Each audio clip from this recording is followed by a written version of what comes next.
जल्दी जल्दी मैगी के पैकेट खरीद कर घर चली जाती हूँ। सुबह बच्चों को बोल कर आई थी कि आज मैं उनको मैगी बनाकर खिलाऊंगी। अच्छा हुआ आज महीने की पगार मिल गई। थोड़ा राशन भी खरीद लूंगी, थोड़ी सब्जियां और साथ में मैगी के पैकेट। बच्चे बहुत खुश होंगे। ए भैया, ओ भैया, छोड़ मेरा बटुआ। अरे पकड़ो, कोई पकड़ो। अरे मेरी मेहनत की कमाई वो चोर ले जा रहा है। कोई मदद करो, कोई मदद करो। मेरे पैसे, मेरे पैसे। कोई फायदा नहीं बहन, वो चोर मोटरसाइकिल पर था, भाग गया। कोई उन्हें नहीं पकड़ सकता। दिन दहाड़े हो या शाम का समय, ये चोर कहीं भी आंखें टिकाए रहते हैं। जहां औरत को अकेले सड़क पर देखा नहीं कि लूट लेते हैं। आज तुम्हारी किस्मत खराब थी। कुछ दिन पहले मेरे साथ भी ऐसा ही हुआ था। मैं अकेली जा रही थी, मेरे हाथ में जरूरत के पैसे थे, ऐसे ही छीन कर ले गए थे। मेरी तो मेहनत की पूरी कमाई चली गई। हे भगवान, मैं क्या करूं? इन्हीं पैसों का तो पूरे महीने इंतजार रहता है। मेरे पास तो पैसे भी नहीं है जो बच्चों को कुछ खाने का दे सकूं। क्या सोचा था और क्या हो गया। सुबह ही तो मैं बच्चों से वादा करके आई थी। माँ, आप शाम को आते हुए मैगी लेकर आओगे ना? मुझे मैगी खानी है। मेरा मैगी खाने का बहुत मन है। हाँ माँ, मेरा भी मैगी खाने का बहुत मन है। आप शाम को जरूर लेकर आना। आप कितने दिनों से कह रही हो पर लाती ही नहीं हो। आज मैं जरूर लेकर आऊंगी। आज काम पर से पैसे मिलने हैं ना? सच्ची माँ? फिर तो मैं 5 पैकेट मैगी खाऊंगी। 5 पैकेट? एक तो तेरे से खाया नहीं जाएगा, 5 खाऊंगी। मैं तो तुझे एक ही पैकेट दूंगा, सारे मैं खाऊंगा। माँ, आप जब लाओगे ना तो मुझे देना, नहीं तो ये सारी मैगी अकेला खा जाएगा। अरे अरे, लड़ो नहीं, मैं तुम दोनों को बराबर दूंगी। चलो अब मैं काम पर जाती हूँ। सुबह की बात सोचते हुए अनीता फूट फूट कर रोने लगी।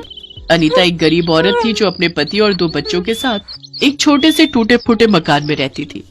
अनीता का पति मदन मजदूरी करता था और अनीता गांव के सेठों के घरों में सफाई बर्तन का काम करती थी। गांव में मजदूरी का काम मिल नहीं रहा था, इसलिए मदन पास के गांव में मजदूरी के लिए गया हुआ था और कुछ दिन से लौटा नहीं था। एक तरफ अनीता को उसकी भी चिंता थी, तो दूसरी तरफ आज उसके पैसे चोरी हो गए। उस पर मुसीबत का पहाड़ टूट गया। अनीता रोते रोते एक पेड़ के नीचे बैठ गई। वहीं पर एक साधु महाराज विश्राम के लिए बैठे हुए थे। उन्होंने अनीता को रोते हुए देखा तो उसका कारण पूछा। अनीता ने रोते हुए सारी दुख भरी बात साधु बाबा से कही। चिंता मत करो बेटी, मैं तुम्हें कुछ बीज दे रहा हूँ। इन्हें अपने घर के आंगन में बो देना। ये जादुई बीज हैं। इन्हें बोते समय तुम बस उस चीज की इच्छा करना जो तुम्हें चाहिए। ये बीज अपने आप उसी चीज को उगा देंगे जो तुम्हारे मन में होगा और उसी चीज की खेती हो जाएगी। बाबा, मुझे तो बस बच्चों के लिए मैगी ले जाने की इच्छा थी। क्या ये बीज जादू से मैगी की खेती कर पाएंगे? हाँ बेटी, जरूर। तुम इन्हें बोते समय बस यही इच्छा रखना, तुम्हारे आंगन में जादुई मैगी की खेती हो जाए। आपका बहुत बहुत धन्यवाद साधु बाबा। अनीता खुशी खुशी घर आ जाती है और अपने घर के आंगन में वो बीज बो देती है जो उसे साधु बाबा ने दिए थे। माँ, अब हम खूब सारी मैगी खाएंगे जब यहाँ पर मैगी की खेती होगी। हाँ बच्चों, अब हम खूब सारी मैगी खाएंगे, बस हमें कल सुबह का इंतजार है। अगले दिन सुनीता के दोनों बच्चे जल्दी जल्दी उठ गए क्योंकि उन्हें तो मैगी का इंतजार था। बच्चों की खुशी का ठिकाना नहीं था। वो खुशी से उछल पड़े जब उन्होंने देखा कि उनके घर के आंगन में खूब सारी मैगी की पैदावार हो गई है। पेड़ों पर मैगी की फसल लहरा रही थी। बच्चे खुशी से अनीता को आवाज लगाते हैं। माँ देखो, हमारे आंगन में मैगी उगाई है, बहुत सारी मैगी। हाँ, ये तो सचमुच जादू है। ये तो बहुत सारी मैगी है। अनीता के आंगन में मैगी के पेड़ देखकर आसपास के बच्चे भी वहाँ इकट्ठे हो जाते हैं। अनीता उन सभी बच्चों को मैगी बांट देती है। ये लो बच्चों, तुम भी लो, तुम भी अपने घर जाकर मैगी खाना। मेरे पास बहुत सारी मैगी है। अनीता जब गांव के बच्चों को मैगी बांटती है तो ये बात गांव के कुछ दुकानदारों को खटकने लगती है, क्योंकि वो तो अपनी दुकान पर मैगी बेचते थे। पर जब बच्चों को मुफ्त में मैगी मिलने लगी तो बच्चों ने उन दुकानदारों से मैगी खरीदनी बंद कर दी।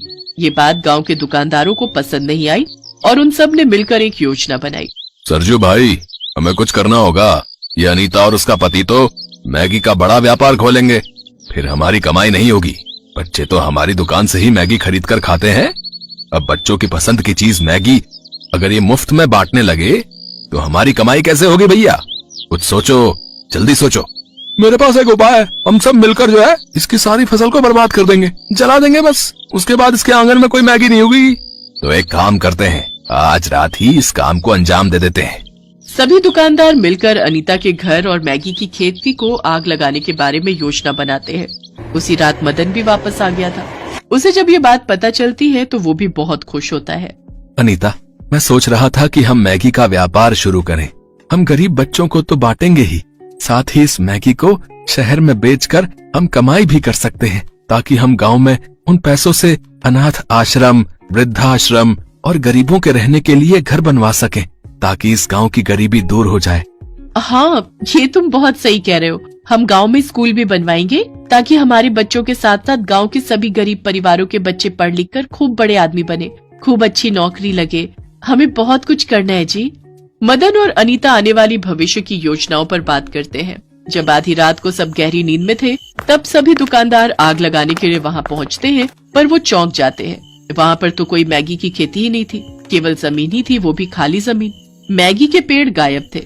यहाँ तो कोई मैगी नहीं उग रही, हम आग किससे लगाएंगे खाली जमीन को? तभी वो साधु बाबा वहाँ आ जाते हैं।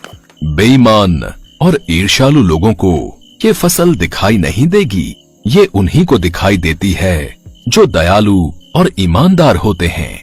यहाँ खड़े रहकर बेवजह अपना समय खराब मत करो, अपने घरों को लौट जाओ। कभी भी दूसरे के काम में दखल अंदाजी मत करो, यही समझदारी है। इसलिए तुम भी अपना कार्य करो, वरना बहुत पछताओगे और यहाँ खाली हाथ मलते रह जाओगे, कुछ हाथ नहीं आएगा। एक बात याद रखना, जो दूसरों के लिए गड्ढा खोदता है वो स्वयं उस गड्ढे में गिर जाता है। इसलिए सदैव अच्छे काम करो। साधु बाबा की बात सुनकर अनीता और मदन भी बाहर आ जाते हैं। वो उन दुकानदारों को देख चुके थे। दुकानदार शर्मिंदा होकर अपने घरों को लौट जाते हैं। साधु बाबा, एक बार फिर से आपका बहुत बहुत धन्यवाद।